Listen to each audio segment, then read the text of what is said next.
Boa noite, meus irmãos. Sejam todos bem-vindos ao Centro Espírita Círculo da Luz.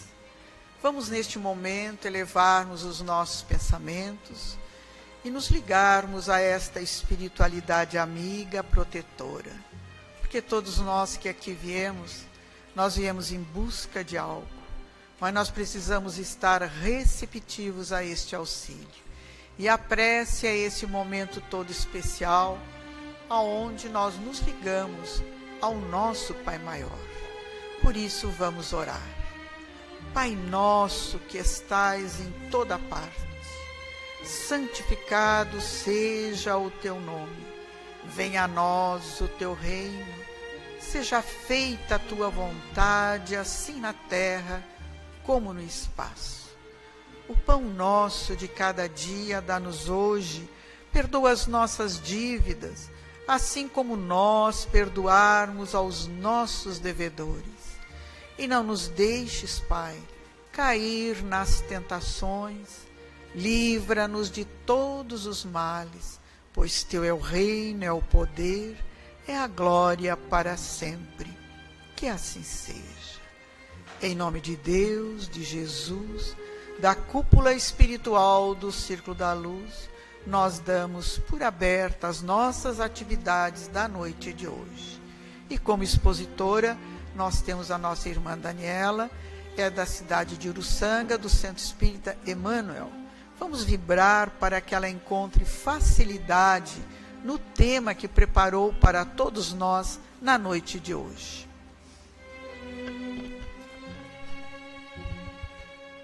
Uma boa noite a todos os irmãos. Que nesse momento possamos ser amparados pela espiritualidade amiga, possamos ser intuídos aos bons pensamentos, às boas palavras, porque o tema da noite é de grande relevância para a sociedade material, física, bem como para toda a espiritualidade, nós quanto espíritos que somos eternos. Pedimos ao Pai de misericórdia que nesse momento nos ampare para que nós possamos estar, como disse a Dona Esther, receptivos a essas palavras, a essa exposição da noite, justamente por conta do tema que é família, e para que nós saibamos quanto na condição de pais, nessa missão tão sublime, à luz da doutrina espírita. Muitas coisas que eu vou falar na noite de hoje, que nós vamos conversar, não é novidade para ninguém. E nós iniciamos com uma fala. Não existe família perfeita. Não existe pais perfeitos, não existe companheiros e companheiras perfeitas, não existe filhos perfeitos, nem nós mesmos somos perfeitos. Existem dentro da família, muitas vezes, a queixa um do outro. Existe, muitas vezes, dentro da família, a decepção. Porque viver em família, reencarnar com espíritos afins, realmente é um profundo e grande desafio para cada um de nós. Na pergunta 775 do Livro dos Espíritos, Allan Kardec, ele pergunta aos espíritos a seguinte pergunta: qual seria para a sociedade o resultado do relaxamento dos laços de família, desse afrouxamento do laço da família? E os espíritos respondem de uma maneira muito clara e evidente. Seria uma recrudescência do egoísmo. Recrudescência significa uma impactante e um aumento significativo desse egoísmo. Para que nós possamos entender um pouquinho, é importante que a gente faça uma retrospectiva histórica. Acredito que muitos nós daqui, que estamos aqui hoje, somos da época da educação moral e cívica de OSPB. Quem daqui do público já fez parte dessas disciplinas das escolas? Ninguém, gente? Pelo amor de Deus, só eu não, né? já ia ficar desesperada. Porque além de eu estudar, eu fui professora. Né? Fui professora de Educação Moral e Cívica, a minha faculdade foi de Estudos Sociais em plena, né? A licenciatura plena em Educação Moral e Cívica. Depois tive que fazer outra coisa porque caiu a Educação Moral e Cívica. Então, realmente, muitos de nós aqui nascemos durante os anos 60, 70, durante a ditadura militar, ou antes da ditadura militar, pouco antes, né? Nós vivíamos em família, as nossas famílias, elas eram tipicamente diferentes das famílias atuais. E nós tínhamos, nós sabíamos que a presença, né, do pai era a autoridade da casa. Muitas vezes, quando nós, filhos, fazíamos uma traquinagem, estávamos lá brigando, fazendo alguma coisa, a mãe bastava dizer o seguinte: deixa o seu pai chegar em casa só para vocês verem. Acontecia isso, né? E não precisava dizer mais nada. Eu me lembro lá em casa, eu e a minha irmã, 5 anos de diferença, quando a mãe era que decidia tudo, a gente sabia, mas, né, o pai era a figura da autoridade. E aí, o que acontecia? Nós cada uma ia para um lugar e ficava lá quietinho, né? Vamos ficar quieta para pelo menos nos salvar. Sabia que a cinta pegava era com a mãe, não com o pai. Mas o respeito era muito grande. Hoje, né? Muitas vezes, eram as relações nesses anos 60, 70, eram relações de casamentos duradouros. Muitas vezes esses casamentos, eles não eram nem por amor, tanto por amor que duravam, mas porque havia uma certa submissão. Sempre anulação de um perante o outro. E geralmente essa anulação se dava por nós mulheres. Nós nos anulávamos. Nós éramos submissas. E, na verdade, o que acontecia? Né? Na verdade, era que o pai era visto como o provedor, a autoridade da casa, mesmo não estando presente, e a mãe era vista como a rainha do lar. A rainha do lar. Ela fazia toda a mediação na relação de pai com os filhos. Né? Fazia toda essa relação. E assim, essa relação, ela durava. Foi durando. Até o momento em que a mulher vai buscar a sua independência financeira, social.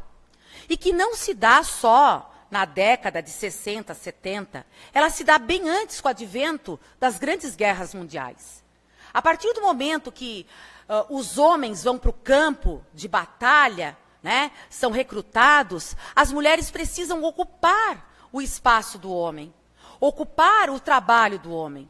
E a partir daí elas começam a descobrir, né, que não querem mais ficar a essa submissão. Elas querem a sua liberdade, a sua autonomia. Isso é histórico. Isso é uma questão histórica. Mas a mudança da família, ela não se dá por conta só da mulher ter ido para o campo do trabalho, ter buscado a sua situação, né? Mas se dá por outras mudanças sociais que vão ocorrendo, né, a partir desse advento da Segunda Guerra Mundial.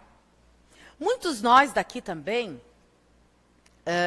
somos daquela geração que usávamos, né, a conga, o quichute, o bamba. Eu me lembro lá em casa que a mãe comprava, era a conga, tinha duas cores, a azul marinho e a branca. Ela comprava a branca porque já aproveitava para a escola, mas ela comprava 2 números maior para que aproveitasse 2 anos. Então, muitas vezes eu já estava chegando na escola, quando eu estava chegando na escola, entrava a primeira conga, para depois entrar eu. Né? E era assim. Muitas vezes a gente vivia num universo de privações. Mesmo as famílias mais abastadas, as coisas não eram dadas com tanta facilidade como hoje a gente dá para os nossos filhos. Havia uma segurança, havia uma certa privação. Eu me lembro também que o que eu usava muito, a marca da roupa que eu usava, era a marca Simidão. Simidão eu uso, né? Porque não era eu que escolhia as roupas, mas as roupas que me escolhiam. De que forma? Passava de irmão para irmão, de primo para primo. E a minha avó, aí ela fazia todos os ajustes, botava um elástico quando estava apertado, né? Apertava, encurtava. E assim a gente ia vivendo. Mesmo essa família tão tradicional, tão autoritária, mesmo ela teve defeitos, mas ela também tinha qualidades. Mesmo se estabelecendo num clima, né, onde havia um pouco de diálogo, onde havia um distanciamento, mas havia uma situação importante, um respeito dentro do lar, uma harmonia. Mesmo com tanta cobrança, disciplina, autoritarismo, a gente cuidava um dos outros. E eu tenho passagens maravilhosas da minha família, um aprendizado enorme, no qual minha avó, ela paterna, ela faleceu com 94 anos. Mas há 13 anos ela estava acamada. Ela deu um AVC e paralisou uma parte do seu corpo. E de 8 filhos, né, teve uma filha que disse, não, eu quero cuidar da mãe até os últimos dias.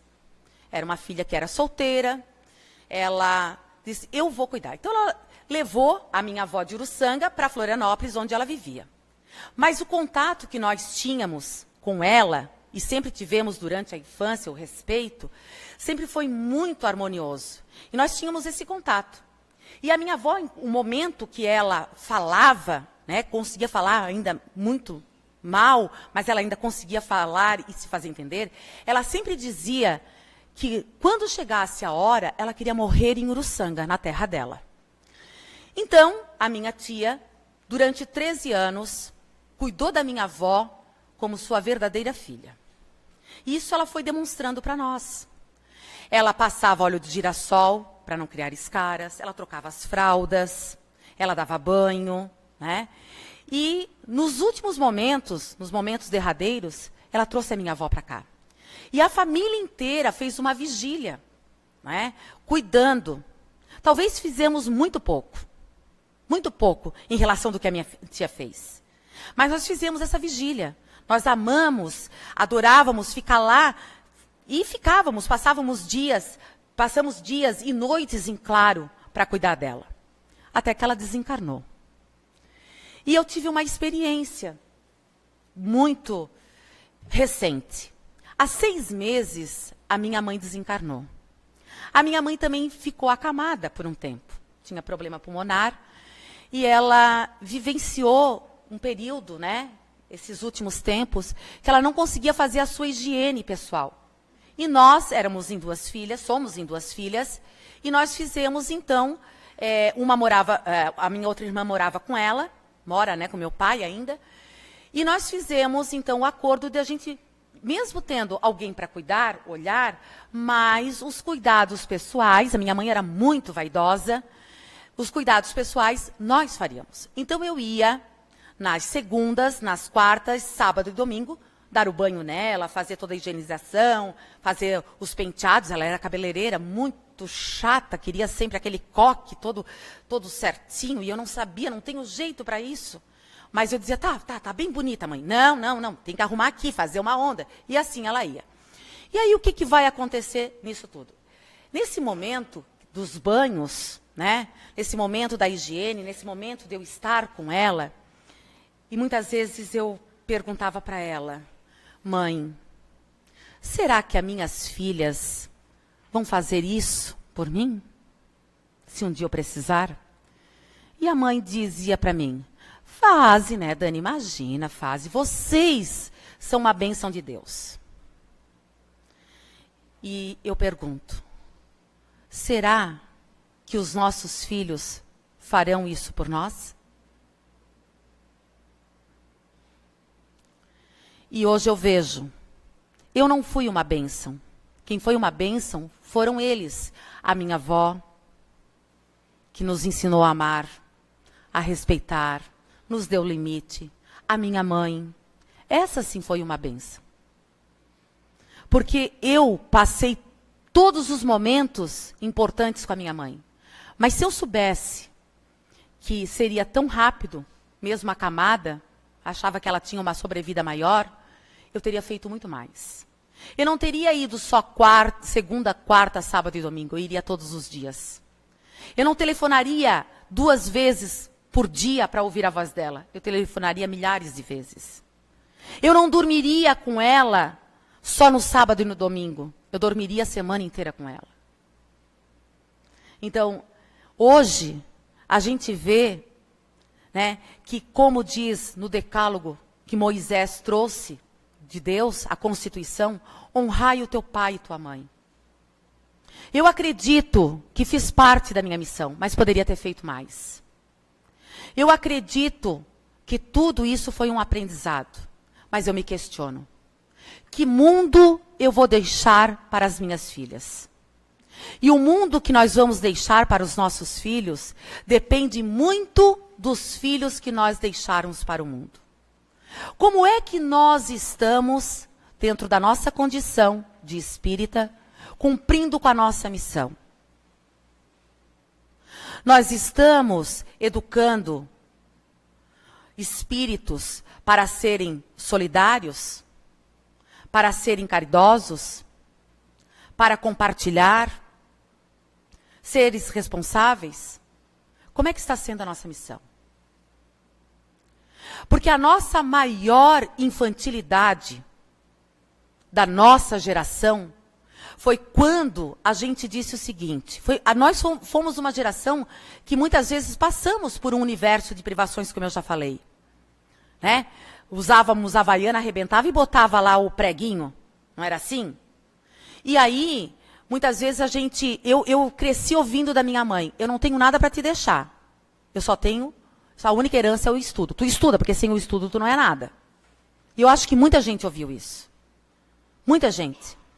E aí, a nossa maior tolice, a nossa maior infantilidade, foi quando a gente disse o seguinte, eu não vou deixar os meus filhos passar pelas privações que eu tive, que eu passei.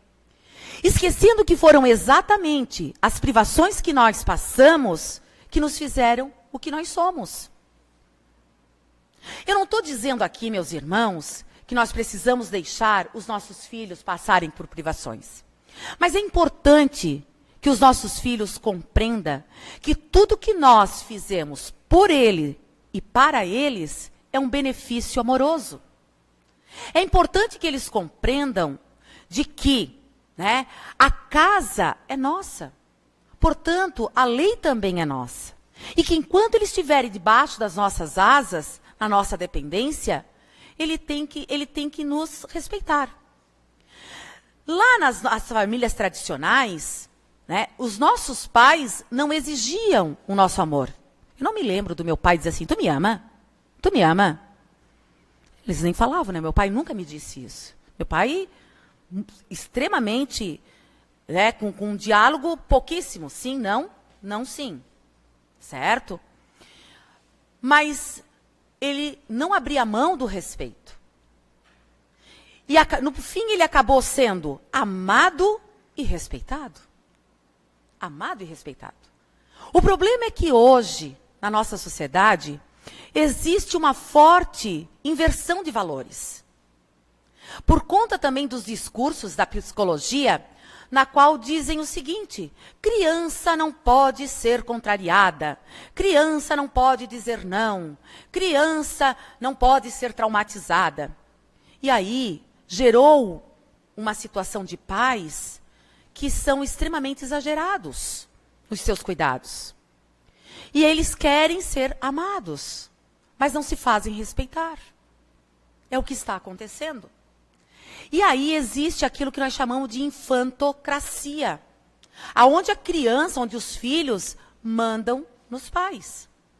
Hoje, na escola, eu vivenciei uma situação que eu fiquei assim, meu Deus, o que está acontecendo? Chamamos os pais por conta que a criança não está indo na escola. Na nossa época, nós ia a pé, andava, subia morro. Hoje passa o transporte escolar praticamente na frente da casa. E a criança, o adolescente, ele não quer ir. Chamamos o pai. Pai, o que está acontecendo? Seu filho não está vindo para a escola? Pois é, ele não quer mais vir. Eu não sei mais o que eu faço com esse menino. Eu não sei mais o que eu faço com ele. Não posso mais com a vida dele. Eu olhei para ele assim, como assim, pai? Quem é o adulto da relação? Quem é o adulto? O que acontece quando a gente dá poder a quem não tem responsabilidade? Vira um déspota. Vira uma desordem. E como disse a dona Esther na leitura, a disciplina, ela é importante. É crescimento. A disciplina se faz necessária. Precisamos retomar a nossa posição de pai. Porque o que acontece? Nós deixamos a nossa posição de pai para sermos igual ao nosso filho.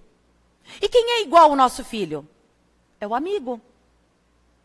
É o amigo. E aí, nós não somos nem amados e não conseguimos nem o respeito. Segundo o Rossandro Klinger, ele diz que nesse período, ele é psicólogo, também espírita. Então eu estou dizendo, se eu falar alguma besteira, eu estou falando por ele, tá? Olha só, vou botar responsabilidade nele. O que ele diz? Que nesse momento, nessa fase de criança e adolescente, os adolescentes e criança, eles não desenvolveram ainda aquele sentimento sublime, sofisticado, que é o amor. As relações ainda se dão por interesse. Eu vejo lá em casa, eu tenho duas, uma de 19 e uma de 14. Eu estou no ápice da aborrecência. É um leão por dia. É um leão por dia. É um cansaço tremendo. Sabe por quê? Porque educar dá trabalho. Na época dos nossos pais, eles diziam sim e não. E quando eles diziam não, a gente não podia nem olhar com cara de cachorro que caiu da mudança. Não é verdade? Deu e pronto. É não, não se questionava. Hoje, os nossos filhos, a geração que está vindo, ela é muito menos insubmissa do que nós fomos. Isso não significa que eles são desobedientes, são rebeldes. Eles são mais criativos, eles são mais inteligentes, eles são mais questionadores, eles são mais críticos. Então não basta a gente dizer não. A gente tem que ter um argumento bom e forte. Não é verdade? Então por isso que a gente mata um leão por dia. Por isso que a gente trava guerras dentro da família, dentro de casa. Mas é preferível travar guerras com as pessoas que nós amamos, porque quando nós reencarnamos, Deus nos deu vários talentos. E um dos talentos, sem sombra de dúvida, meus irmãos, foram os nossos filhos. E ele disse, está aqui o seu talento, multiplicai em virtudes de bondade. E vocês imaginem, no momento em que nós desencarnarmos, se nós deixarmos as escolhas para os nossos filhos, que ainda, neste momento da adolescência, da infância, não se tem a responsabilidade, mas que estão mandando nas famílias, o que vai acontecer? Já pensou? A última coisa que nós queríamos, ou que vamos querer ouvir da nossa consciência, servo infiel. O que fizeste com o talento que eu lhe emprestei? Então são essas coisas que a gente tem que refletir. Eu tenho certeza que não tem família perfeita. Se alguém souber de uma família perfeita, sem problemas, sem esses embates, sem essas guerras, vocês me dão um endereço, porque eu quero me mudar para lá.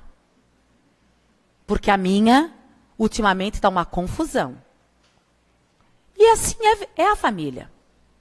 E aí, Kardec também pergunta, no Livro dos Espíritos, na questão 582, ele pergunta, pode-se considerar como missão a paternidade? E aí ele vai responder.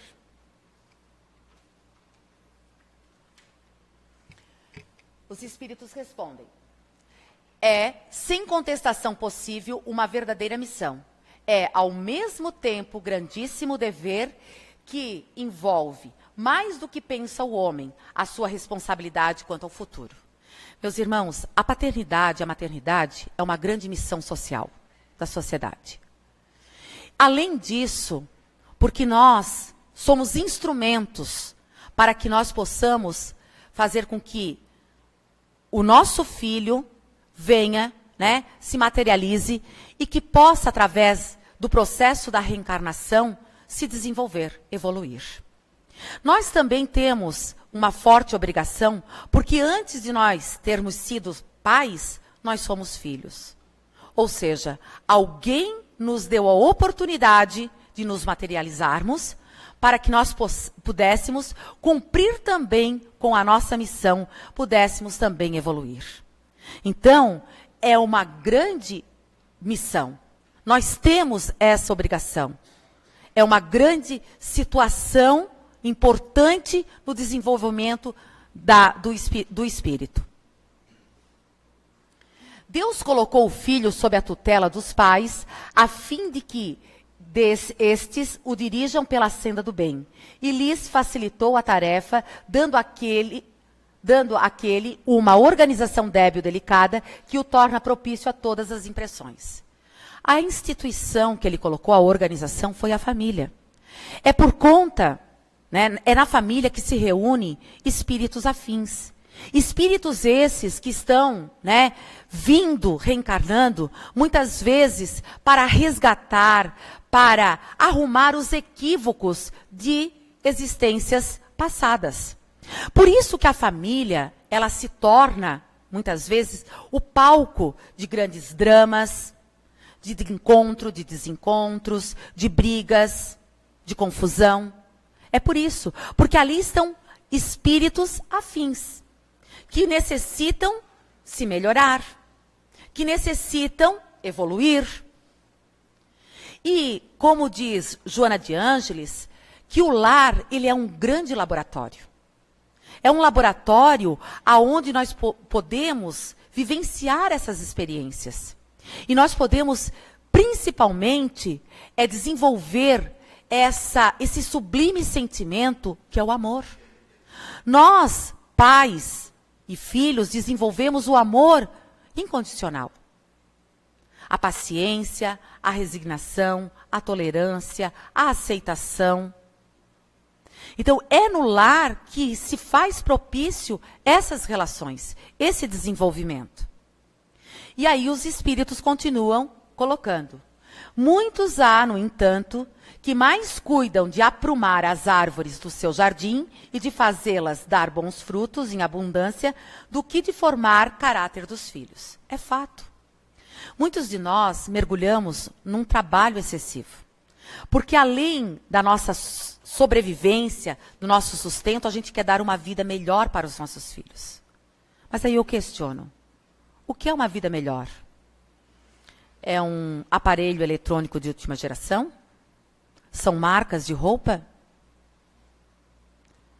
Muitas vezes nós temos órfãos de pai vivo, de pais vivos.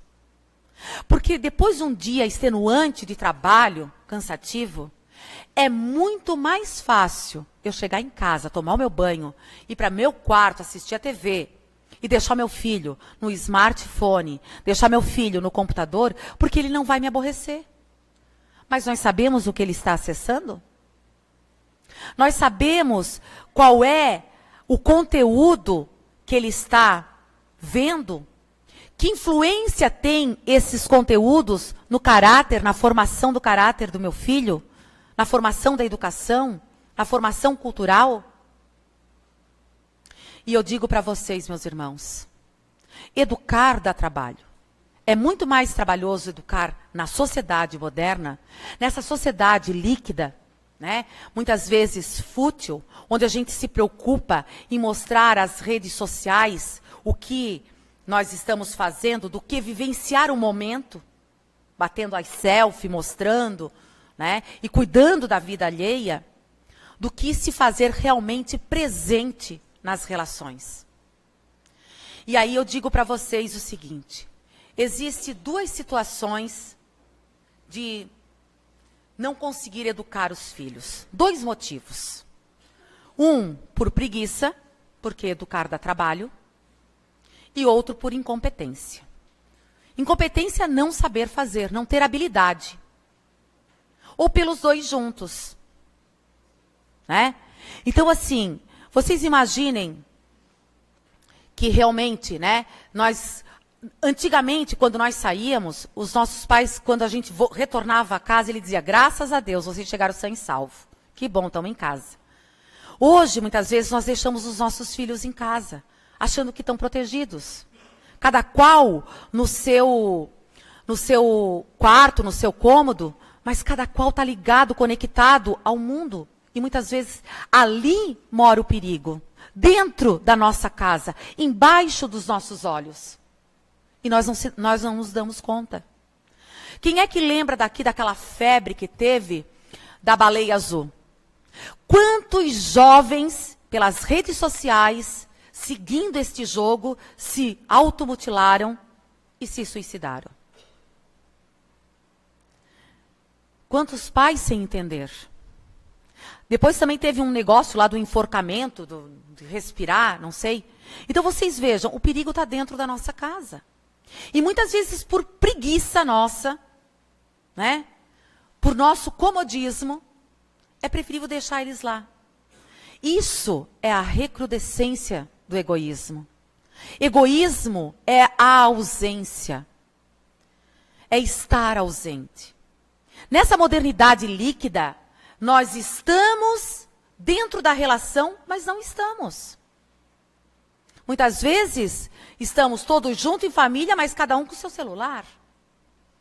Aí volta e meia a gente diz assim para o marido, olha aqui o vídeo que legal. Ou, vamos bater uma selfie. Mas está todo mundo ali. Ninguém está conversando, ninguém está curtindo aquele momento. Continuando, os espíritos dizem, se este vier a sucumbir por culpa deles, suportarão os desgostos resultantes dessa queda e partilharão do sofrimento do filho na vida futura, por não terem feito o que lhes estava ao alcance para que esse avançasse na estrada do bem. Como nós somos, muitos de nós espíritas, muitos simpatizantes, muitos que vêm pela primeira vez para conhecer a doutrina, nós sabemos que somos espíritos eternos e que a vida, ela continua além túmulo. Ela continua. Portanto, a nossa missão de paternidade e maternidade, ela não se extingue ali no túmulo. A hora que fecha, né, a lápide. Não se extingue ali. Ela continua extensiva no outro lado. E aí a nossa consciência, ela vai estar muito mais aflorada. Ela vai estar muito mais aberta. E aí nós vamos estar ouvindo da nossa consciência. Servo infiel, o que fizeste com o tesouro que eu lhe dei? Isso eu acho que é a última coisa que nós pais queremos ter. Nesse momento, eu gostaria de passar para vocês um videozinho rápido. E ele diz o seguinte, se eu tiver sorte. Eu gostaria que vocês ouvissem, né, esse vídeo e substituíssem, se eu tiver sorte, se eu cumprir a minha missão de pai e mãe, dentro da luz da doutrina espírita. Aquilo que os espíritos explicam a Kardec e que nós podemos refletir, que nós estamos podendo refletir na noite de hoje. Se tivermos sorte. Tem um ditado irlandês, é melhor ter sorte do que ser rico. Eu adoro esse ditado. Eu prefiro ter sorte. Uma vez um colega meu me disse, desdenhando de boa sorte, que eu falei para ele, que sorte é para incompetentes. Que seja, eu vou sempre escolher pela sorte. Eu agradeço todos os dias pelas coisas boas que me aconteceram, que não tem explicação científica nenhuma. Alguns chamam isso de Deus. Eu me lembro até hoje do Caio. Ele ganhava um presente toda vez que tirava uma nota boa. ele ganhava um presente realmente caro sempre que passava de ano, todo ano. Toda vez que eu tirava nota boa, a minha mãe falava: não fez mais que obrigação. Passava de ano tranquilamente e ouvia: não fez mais que obrigação. Era o melhor da turma e não fez mais que obrigação. Eu ouvi falar esses dias que o Caio destruiu o carro dele novinho dirigindo bêbado.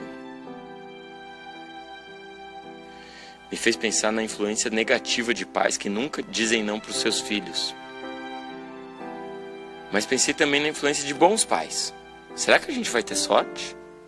Pais atenciosos, esses que passam horas estudando com os filhos, que conversam, que dizem não. Esses pais podem, por alguma razão inexplicável, ter filhos mal-sucedidos, ter filhos que fazem coisas erradas. Imaginem que tristeza é para um pai dedicado não ver o seu filho brilhar. Que mundo injusto é esse em que nós, seres humanos, somos tão imprevisíveis? Se os nossos filhos vão ser brilhantes, a gente não sabe. A gente aproveita cada momento torcendo para que sim. Se a gente tiver sorte, eles vão ser decentes, bem-sucedidos, vão ajudar outras pessoas, vão mudar o mundo. Se tivermos sorte, eles vão ser bondosos, reconhecidos, sorridentes, educados. Se tivermos sorte, terá valido a pena as noites em claro, as vezes que a gente não pensou no trabalho, as tardes de estudo, a dedicação, as conversas, a abnegação. A gente vai ter feito tudo isso e talvez dê certo, talvez não. Se der certo, seremos os pais mais felizes do mundo. E não teremos feito mais do que obrigação.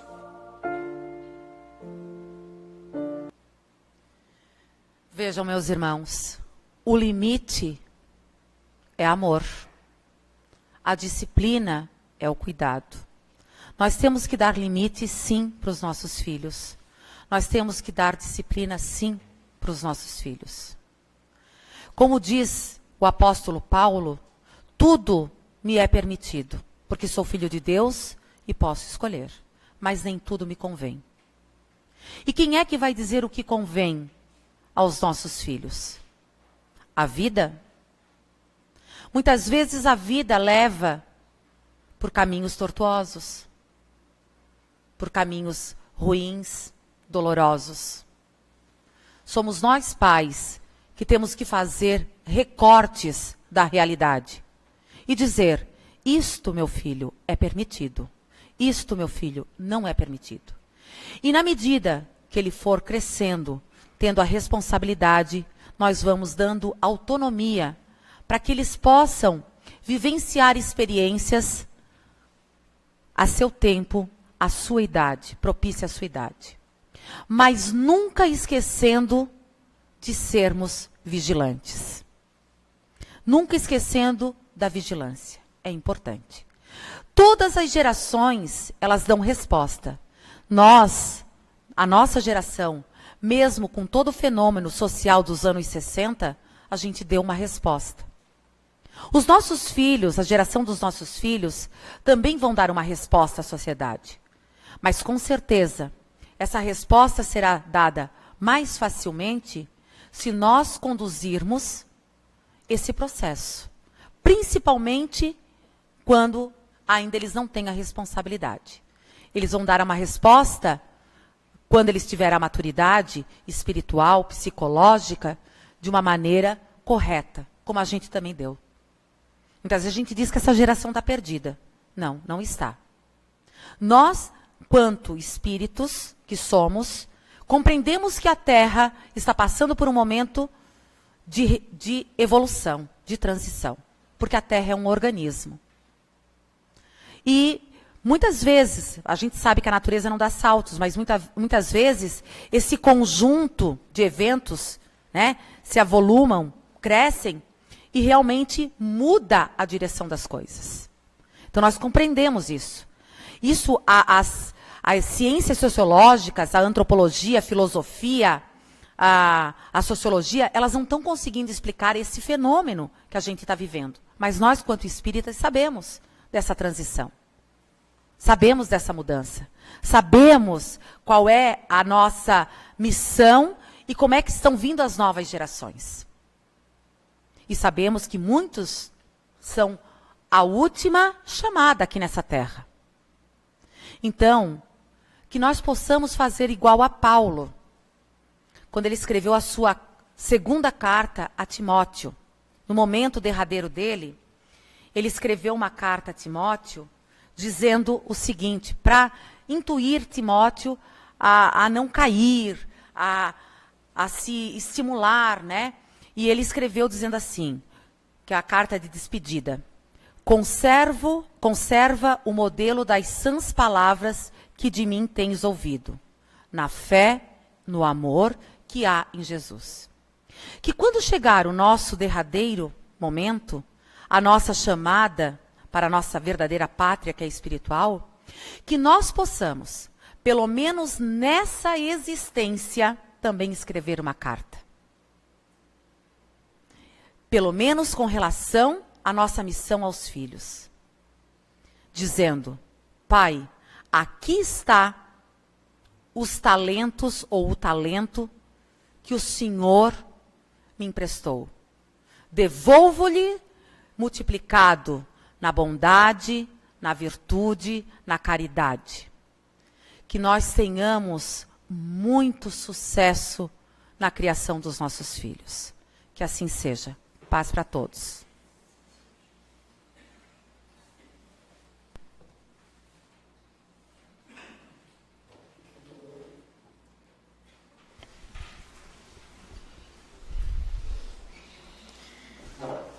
Agradecemos assim a nossa irmã Daniele pela mensagem da noite, que muito nos deixou a fazer as nossas reflexões, como é que nós estamos dentro dos nossos lares, com os filhos, né? Então, é muito importante que nós façamos este exame conosco mesmo, como é que as coisas estão andando dentro dos lares, que não é por acaso que ali nos encontramos. Só temos a agradecer e que Jesus a abençoe.